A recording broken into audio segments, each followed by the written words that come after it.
Bien, amigos, compañeros y hermanos de las diferentes ciudades de América Latina, de, ah, de las diferentes ciudades de la costa de Barranquilla. Bienvenidos a una conferencia más de sabiduría gnóstica, una sabiduría de los dioses para los hombres, conocimiento develado y revelado que únicamente se devela para los tiempos del fin, porque las enseñanzas sagradas a través de todos los tiempos se entregan únicamente en símbolos y en parábolas. ¿No? Revelando a través del misterio, del oculto, de la sabiduría oculta, el símbolo y la parábola contenidos en las Sagradas Escrituras. Esta enseñanza es divina, es sagrada y toca esconderla bajo el símbolo y la parábola, porque como dice el Cristo, podéis perlas, que significa sabiduría, a los cerdos, a las personas que tratan de comprender razonativamente lo divino, porque la hollarán con los pies y la lanzarán contra ti. Entonces, no se puede comprender nunca, ni con la mente, ni con la razón. Tú no vas a comprender la vida pasada, tú no vas a comprender las salidas en el cuerpo astral.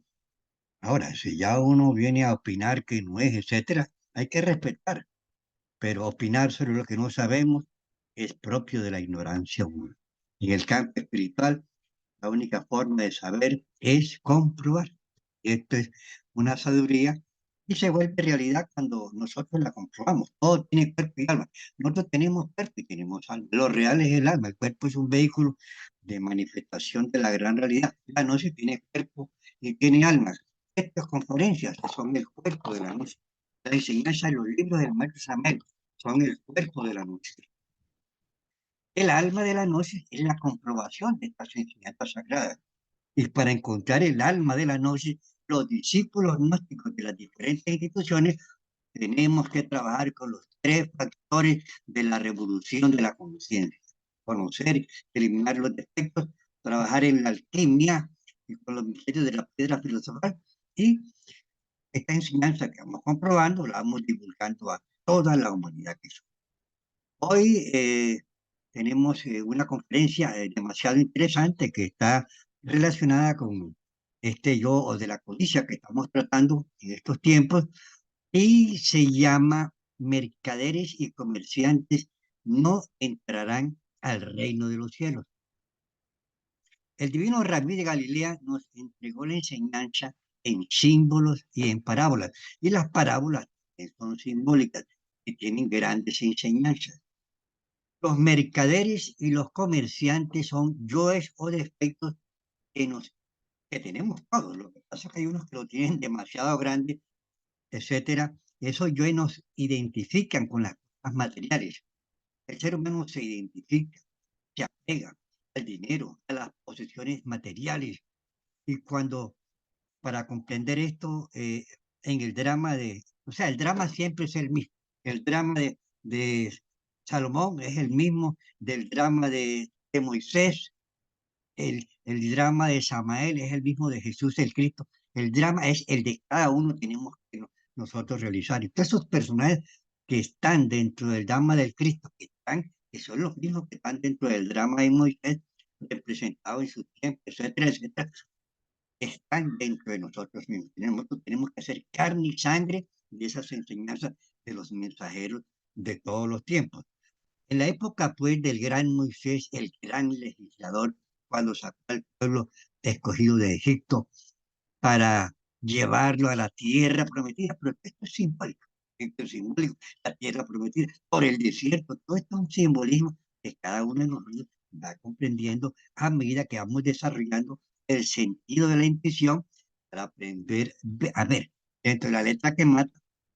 ¿Por qué mata? Porque no la aprendemos de memoria, la repetimos como loro, creemos que sabemos, no sabemos nada. Buscar dentro de la letra que mata el espíritu de la letra. Ejemplo, nosotros tenemos el espíritu dentro de nosotros, pero el cuerpo no es, el cuerpo es un vehículo del alma, simplemente, y por eso es que él muere y lo entierra en un cementerio. Simplemente es un vehículo, es materia. Bueno, entonces cuando Moisés en el desierto iba con la cantidad de gente, pero entre la cantidad de gente que van siguiendo a Moisés, hay unos que se van a quedar. Y eso siempre ocurre en todas las instituciones. Entonces, cuando iba Moisés y llegó allá al monte Sinaí, subió al monte Sinaí, allá para recibir las tablas de la ley, entonces por acá había un señor que se llama Datán. Datán, pues, es el gran traidor en el drama de Moisés. Datán estuvo representado en el drama de Cristo por el maestro Judas, repito, por el maestro Judas. Un papel que le tocó realizar, él no lo quería realizar, pero una vez hablando Judas con el maestro Jesús, recuerdo que el maestro Judas le dijo al maestro Jesús, maestro, porque usted casi que nada más habla conmigo. Entonces el maestro Jesús le dijo, los demás duermen todavía. Él le dijo, tú tienes que realizar el problema, tienes el papel de Judas, el traidor. Entonces Judas le dijo, no, maestro, nosotros, es un drama divino que se tuvo que realizar, que no, maestro, pongamos otro papel, porque ese papel no lo es. Dice, las cosas se hacen sabiéndolo o no sabiéndolo, y tú vas a hacer sabiéndolo porque tú eres el único que estás preparado para hacer el papel de Judas y serás odiado por toda la humanidad, pero tu gloria será grande en los cielos. Realmente representar el papel del deseo, el demonio del deseo. Entonces, Datán representa el demonio del deseo en aquella época y en el drama de Jesús, Cristo lo representó el gran maestro. Eh, Esos son tres traidores que tiene el Cristo, ¿no? Judas, Pilatos y Caifás. En una conferencia de el demonio del deseo, el demonio de la mente y el demonio de la mala voluntad, que en cierta forma trabajan en la, pero eso lo estudiaremos después. Por ahora vamos a hablar del demonio del deseo porque comenzamos por el demonio del deseo porque estamos en el plano material. Entonces, dentro de esos grandes, esas cantidades de seguidores que tenía Moisés, que lo siguieron, que lo sacó de de Egipto, la esclavitud, allá a la tierra prometida, etcétera, etcétera. Entonces, Datán comenzó a hacer una campaña en contra de Moisés, ¿no? Que ya estábamos bien en Egipto y nos sacó de acá para pasar trabajo, etcétera, etcétera. Y entonces vino y le dijo a los seguidores que reunieran todas las prendas de oro, etcétera, e hicieron un becerro de oro. O sea, un Cristo de oro material. ¿Ya? Entonces, para adorarlo. Y lo estaban adorando y bailaban y tomaban, no todos, los seguidores de Satán, los seguidores del demonio del deseo, porque los que tengamos el demonio del deseo no podemos avanzar dentro del camino espiritual. Tenemos que comenzar por conocer ese demonio del deseo, que es, lo tenemos todos, claro está. Después viene el demonio de la mente, que se pone a razonar, que yo no he hecho nada, y después viene el demonio del Caifás, que da la orden, no, haz lo que tienes que hacer, etcétera, y se nos complicó la vida. Hay que trabajar esos tres demonios en el estudio del trabajo psicológico. Entonces, cuando Moisés bajó del Sinaí con las tablas de la ley, dos piedras, dos piedras de la tabla de la ley, y encontró a una parte del pueblo escogido, del pueblo pues que estaba viajando para encontrar la tierra prometida, los encontró bailando y tomando. Entonces Moisés tiró las piedras al suelo. ¿Por qué? ¿Qué significa? Porque mientras una persona está llena de deseos, no está preparado para comprender en los 10 mandamientos. Entonces se comprende no con el alma, sino con el corazón, y eso va llegando intuitivamente y por discernimiento y por enseñanza de nuestro Dios interior en los mundos internos. ¿Ves? La humanidad no está preparada. ¿Qué quiere decir? Que la gente llena de deseos, de cosas materiales, porque estamos hablando de los mercaderes, de los comerciantes, no pueden avanzar en el camino del ser. Y vamos a explicar por qué. El ser humano en medio de esta civilización altamente materialista, porque estamos en el final de los tiempos, estamos en la paga y vámonos, estamos en la época de Sodoma y Gomorra, donde reina lo peor sobre la faz, etcétera. estar preparados, pero espiritualmente, y realizar un trabajo para llevarnos algo para la otra vida. La Tercera Guerra Mundial, y ahí, mis amigos, este, como decía Robert Kennedy, el hermano del presidente Edward Kennedy, después de la Guerra Mundial, los vivos envidian a los muertos. Hay, hay todo radioactivo del maestro Samuel. Ahí vamos.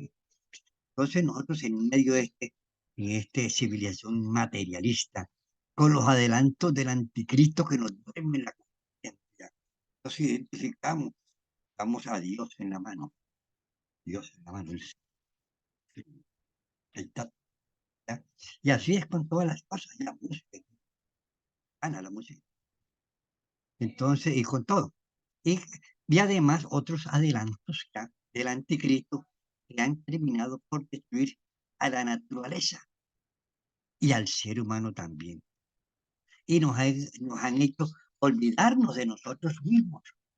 Cuando digo olvidarnos de nosotros mismos, de nuestra alma, lo único real. Y entonces todo ese mundo materialista ha hecho que el ser humano nos identifiquemos con el dinero, con las posesiones, con el becerro de oro y han llegado, sí, hemos llegado a afirmar, por ejemplo, en Estados Unidos hay un aviso, una determinada parte que dice, ¿cuánto tienes? ¿Cuánto vale? Otro dicho es, por la maleta se juzga al pasajero, o sea que hay estratos en esto de las posesiones. A estas gentes, mercaderes y comerciantes, con su yo de la codicia, que creen que el becerro de oro es el building, que creen que el Cristo es el mismo becerro de oro, que o sea, han cambiado al Cristo por el becerro de oro del vil dinero, un becerro de tipo material, con el cual harán tesoros en la tierra y tendrán dinero en los bolsillos, pero no harán tesoros en los cielos y no tendrán obras en su corazón. El dinero en sí no es ni bueno ni malo, es simplemente un instrumento de intercambio. Y todo depende del uso que le demos. La distribución equivocada del dinero ha dividido la sociedad en clases y esto ha creado una desigualdad social y esto ha creado una violencia social y es el problema por la que pasa todo el planeta y en particular nuestra pobre Colombia. Hay un país en América Latina donde nunca han habido guerras ni revoluciones, ni siquiera tienen ejército, y donde sus gobernantes y sus gobiernos han manejado con cierto equilibrio la economía de su pueblo, y este país es Costa Rica. En ese sentido, es como un paraíso en América Latina, en ese sentido material, claro, es espiritual. En Davos, una reunión que hubo allá donde se reunieron todos los más grandes, ricos del mundo y donde fue invitado nuestro presidente Gustavo Petro, sucedió algo extraordinario. Y es que los ultramillonarios del mundo, allí reunidos, pidieron a los gobernantes que les aumenten sus impuestos. Más dolorosamente aquí en Colombia hay grandes millonarios y unos que son casi dueños de parte de Colombia y no pagan los impuestos que les corresponde, etcétera. Y eso ya ha sido denunciado públicamente, etcétera. Por noticias que todo el mundo las ve. Este yo de la codicia, de la avaricia, todo lo mide en función del dinero, ya sea la amistad, ya sea la familia, ya sea el círculo social. Para estos seres humanos, con su codicia y su avaricia, su única unidad de medida es el dinero. ¿Cuánto tienes? ¿Cuánto vale? Si tu hijo comienza a ganar dinero, tu hijo es valioso. Si tu padre es millonario, tu padre es valioso. Si tu padre es muy pobre, a muchos no les gustaría que piensen que es tu padre. Conozco un amigo que era un profesional que él nos contaba, porque él entró a la noche, él, él sentía pena de salir con su mamá porque su mamá era muy pobre. Entonces, esto es doloroso, pero es que nos han estratificado por el vil dinero. Y eso es todo, ¿no? Así. Entonces, y todo esto ha hecho que los mercaderes y comerciantes no puedan comer en la mesa del Señor, como nos dice la parábola, ya que el amor y el dinero son dos polos cuando es manejado a través de la codicia. El amor es dar, es compartir, es tener misericordia, es tener caridad.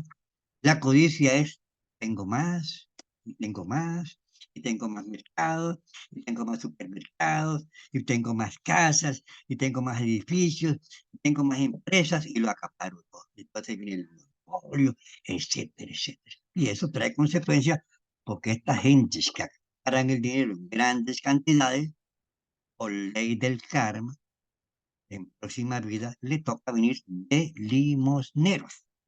Siempre les he puesto y les repito una enseñanza del maestro Samael, donde en Nueva York hay un señor que era un edificio gigante. Los empleados decían que era muy déspota, muy grosero, muy avaro. Ese señor se murió. Y el maestro Samael nos dice, se encuentra, vino un nuevo, lo juzgaron, vino un nuevo cuerpo físico de esa alma y está de limosnero pidiendo limosna en la misma puerta donde él era el gran empresario. Porque todo, hermano, todo ese equilibrio hay que pagarlo y, es- y hay que tener, pues, vamos a seguir utilizando la misma enseñanza del Maestro Jesús. Entonces la codicia es deseo desenfrenado de tenerlo todo. Y este defecto va cogiendo fuerza en la naturaleza psíquica de nosotros los seres humanos y nos va volviendo esclavos gradualmente del becerro de oro. Y cuando lo perdemos, perdemos ese becerro de oro, becerro de oro es el dinero. Muchos se suicidan como en la crisis económica, esa creo que fue el año 2008, un señor que aparecía en la revista Forbes con más de 20.000 millones de dólares, lo perdió todo en la bolsa de valores y se suicidó tirándose a un tren en Nueva York. Ya, tirándose a un tren en Nueva York, porque perdió todo. El todo era el dinero. Creemos que el dinero es todo. Yo tengo, ¿no? Si no te vas a llevar nada. Al, al cajón no te van a echar los mercados, ni pocas casas que tiene, ni las, no te van a echar nada, te van a echar un cuerpo ahí, así, lo utilizaste mal para acabar de completar. Relacionado a ese yo del dinero y a esta esclavitud del becerro de oro, el divino Rabí de Galilea nos entregó una parábola, que es la conferencia de esta noche. Dice, bienaventurado el que coma pan y el reino de los cielos. Esto está todo en sí, pero vamos a develar un poquito. Bienaventurado el que coma pan en el reino de Dios. Y el pan simboliza la sabiduría del Señor. Es un simbolismo, ¿no? Uno de los simbolismos sagrados que tiene. Entonces el divino Cristo nos entregó la siguiente eh, parábola que se encuentra en Lucas. Creo que dice, un hombre hizo una gran cena y convidó a muchos. Y a la hora de la cena envió a su siervo a decirle a los convidados, venid, que ya todo está preparado. Y todos a una comenzaron a excusarse. El primero dijo, el primero dijo, no, he comprado una hacienda y necesito ir a verla, te ruego que me escuche. Otro dijo, he comprado 3 yuntas de bueyes y voy a probarlas, te ruego que me excuse. Otro dijo, acabo de casarme, lo siento, no puedo ir, cosas materiales. Volvió el siervo al Señor y le dijo, entonces, enojado, el padre de familia le dijo al siervo, ve por las plazas y por las calles de la ciudad y traedme a los pobres, a los mancos, a los cojos, a los ciegos. Y dijo el siervo, Señor, se ha hecho como mandaba y aún hay lugar en la cena. Y dijo el Señor al siervo, ve por los caminos y los vallados, porque os digo que ninguno de aquellos hombres que fueron convidados quedarán, no gustarán de mi cena. Y esto quiere decir que los mercaderes y comerciantes han hecho de su Dios materia el becerro de oro, identificados con su dinero y con sus riquezas y con sus posesiones, no podrán entrar en el reino de los cielos. Un hombre con amor puede descansar. Un hombre con su codicia y su dinero no puede descansar, porque nunca está satisfecho, siempre quiere tener más. Está embriagado por el dinero, siempre lo está contando, siempre está ocupado. Conozco el caso aquí en Barranquilla de un señor que es bastante millonario, no vamos a dar nombre ni apellido, no se hace. Ese señor está soltero.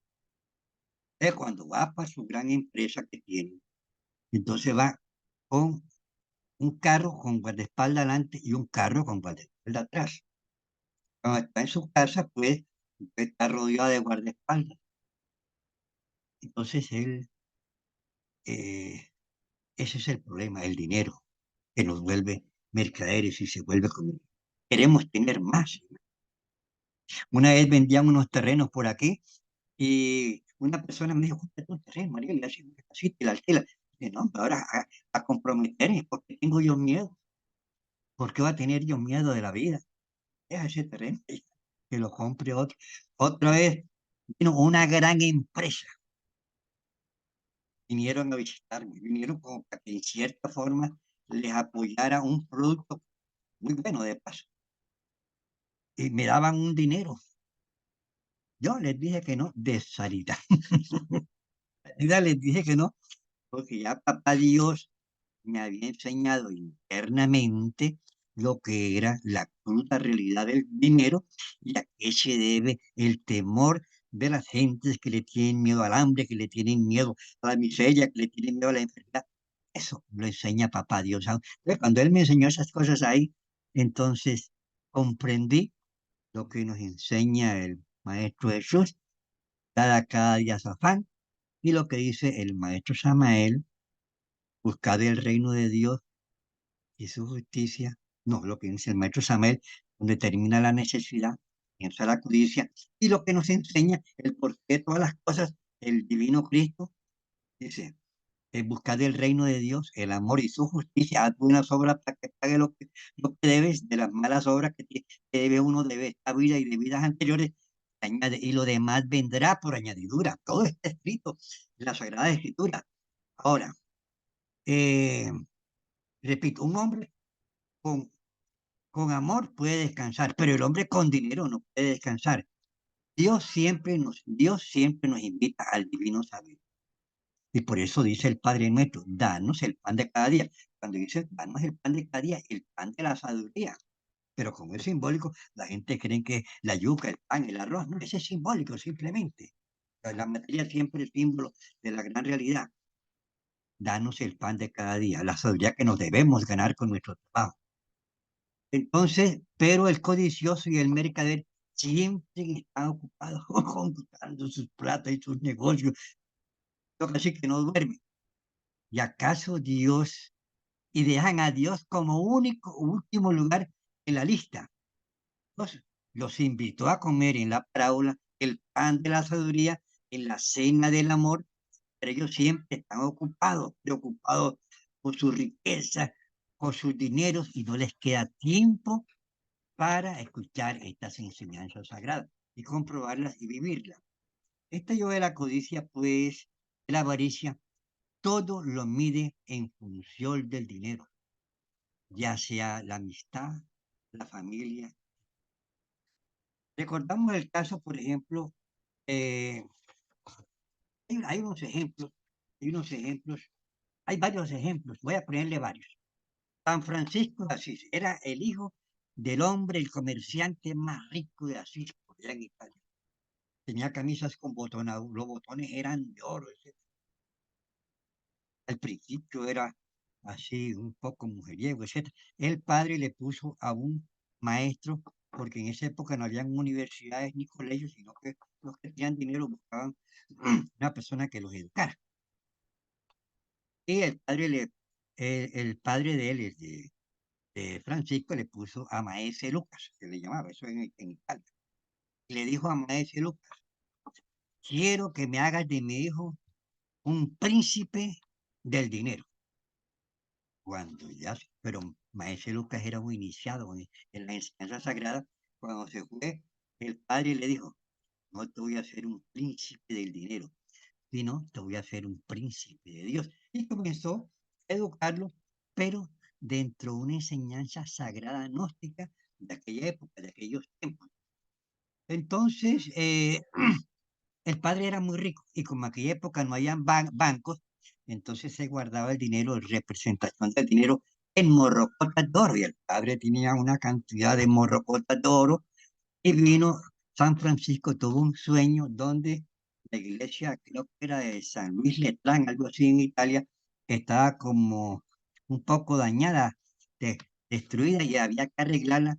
Entonces San Francisco de Asís vino y le cogió unas morrocotas de oro al papá y se las llevó al sacerdote y el padre supo y lo acusó de ratero y lo acusó de ladrón ante las autoridades y entonces Francisco le dijo, me vas a acusar delante del obispo y delante de todo el pueblo.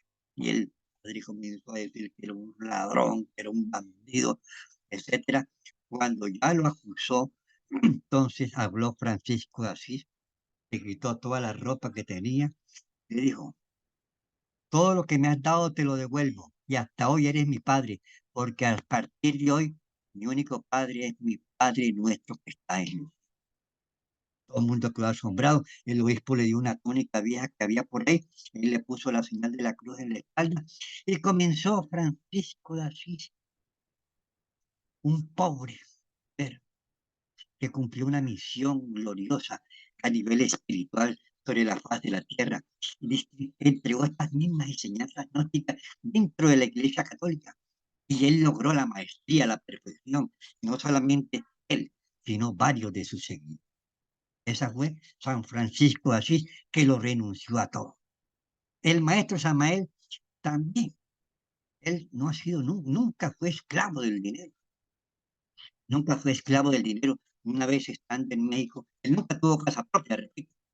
La casa que vivía en México era que se la habían alquilado unos buenos discípulos, todo, y lo ayudaban para todo, porque el hombre estaba dedicado de lleno y alma a entregarle enseñanza.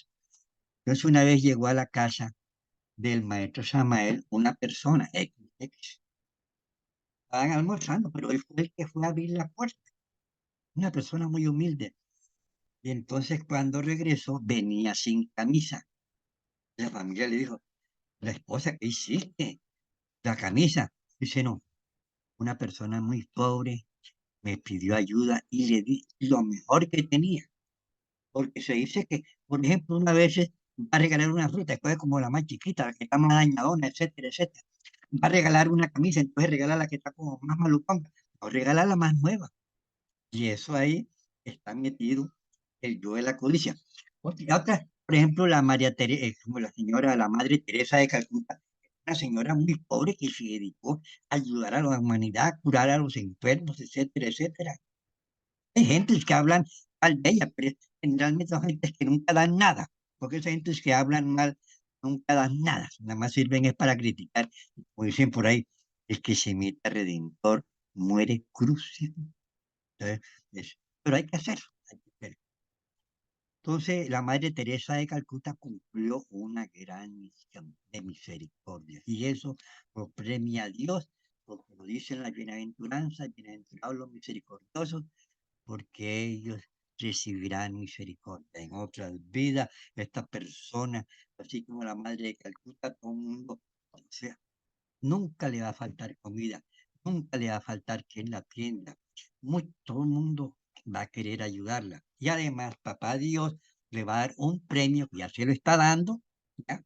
Y le va a dar ciertas facilidades para que conozca esta enseñanza sagrada en otros tiempos, la practique y adelante en su desarrollo espiritual. Esa enseñanza. Así podríamos hablar también de, ¿cómo es que se llama? De Siddhartha Gautama. Era el hijo de, del rey de Nepal, era el candidato a ser rey. O sea, Nepal fue un reino hasta hace poco. Y el palacio era Katmandú, el mismo donde nació Siddhartha Gautama. Tenía toda la riqueza, tenía todo. Y como a la tarde, como a las 6 de la tarde, abrían las puertas allá para que repartiera la comida que sobraba a los mendigos. Un día, el papá sabiendo pues, que él como que quería buscar era sabiduría, pues, entonces se disfrazó de mendigo y se fue. Y el papá buscándolo, etcétera, y cuando apareció, seguido de millones de personas, fue el Buda Siddhartha Gautama. Lo abandona todo para entregarse al servicio, el amor por la humanidad. El maestro Samael también nunca tuvo dinero. Eh, pues, los discípulos lo ayudaban, porque toca, como dicen por ahí. Otros recordamos, hay una parábola, es como una estilo como una parábola del maestro Samael. Él estaba en la Sierra de Nevada. Los discípulos eran muy pobres, le hicieron una casita ahí de pajita, etcétera. Ahí está. Ahí vivía el maestro Samael. Entonces el maestro Samael se quiso venir para Ciénega y le dijo a un compadre que era muy rico y que lo ayudara. Entonces le dijo, compadre, búscame una casita, pues, que quede como cerca del mar. Cerca del mar. Le consiguió una casita como él quería, una casita pobre, y él vivía ahí en esa época, el venerable maestro Samael, y pasaba necesidad, porque no tenía nada prácticamente de las ayudas. Entonces un día llegó el compadre rico, el que era compadre de paz, porque lo había puesto ahí para padrinar a uno de sus hijos. Entonces vino y el maestro Samael acostado en el suelo, haciendo un ejercicio que nosotros le llamamos el pranayama de respiración.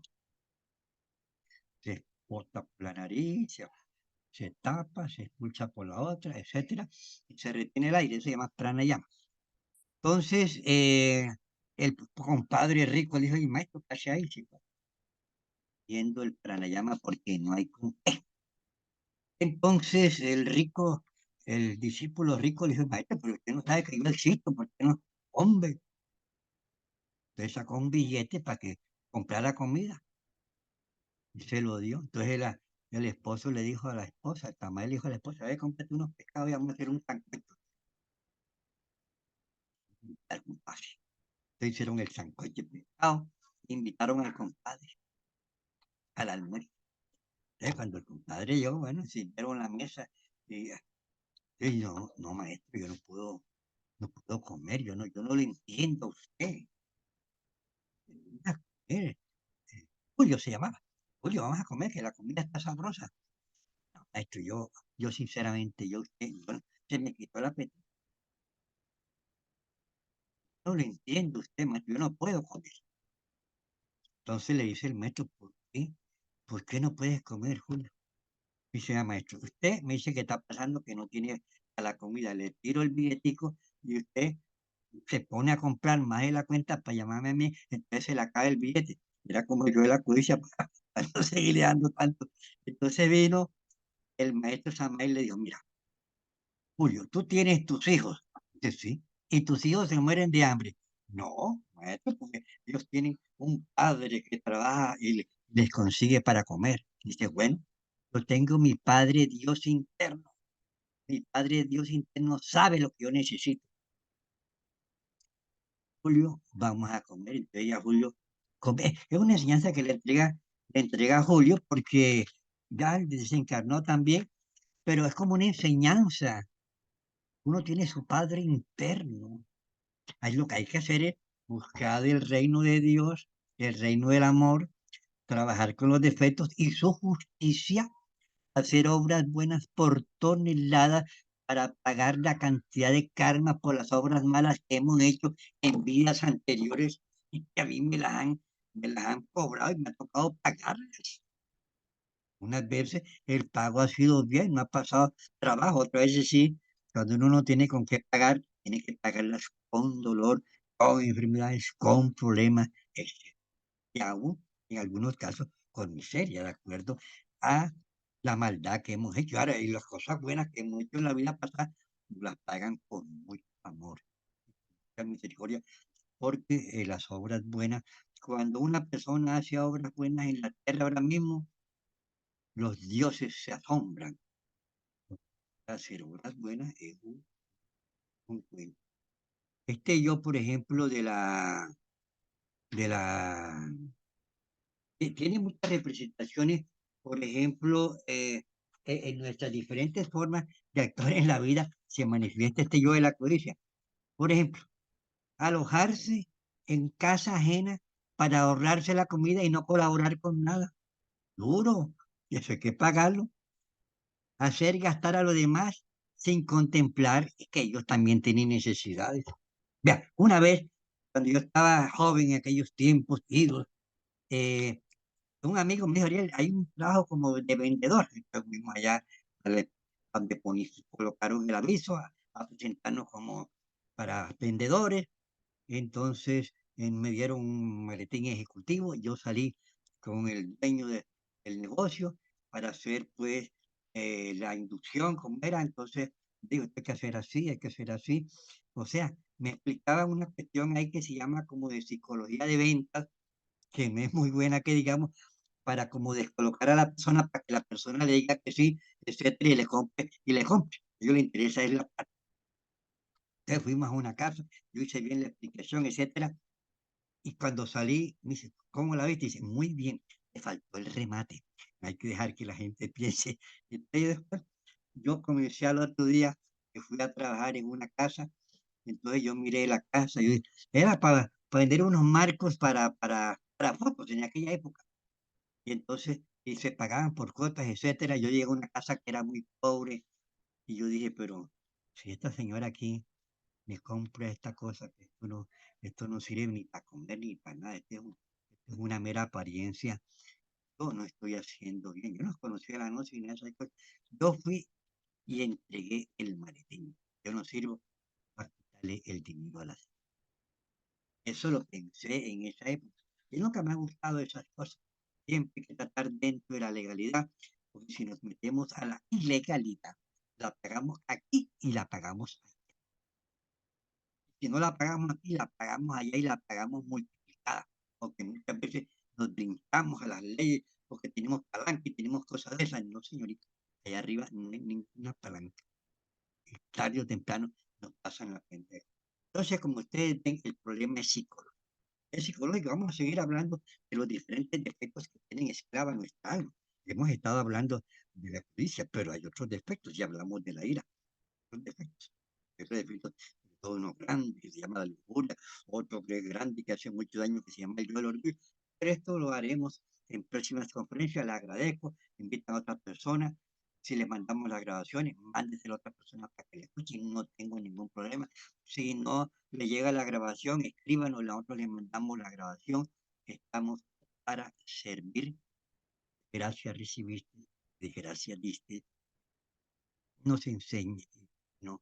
Y diga la Biblia, y como dice el Divino Cristo, no he venido a ser servido, sino a servir. El problema es psicológico. Entonces tenemos que conocer nuestros defectos para eliminarlos, porque ellos son como personas de tipo mental que hemos creado y que actúan y se procesan, se manifiestan a través de nuestro pensar, sentir, actuar, nos hacen cometer errores, nos hacen violar las leyes de Dios, nos vinculan a la ley del karma y tarde o temprano tenemos que pagar las faltas cometidas. El que roba lo van a robar, el que mata lo van a matar, etcétera, porque lo que el hombre sembrare ese recogerá. Y le cobran a uno aquí o le cobran en las próximas vidas. A mí me ha cobrado cosas graves que he hecho en la pasada. Afortunadamente, haciendo un poquito de obra buena en esta vida, me han perdonado la vida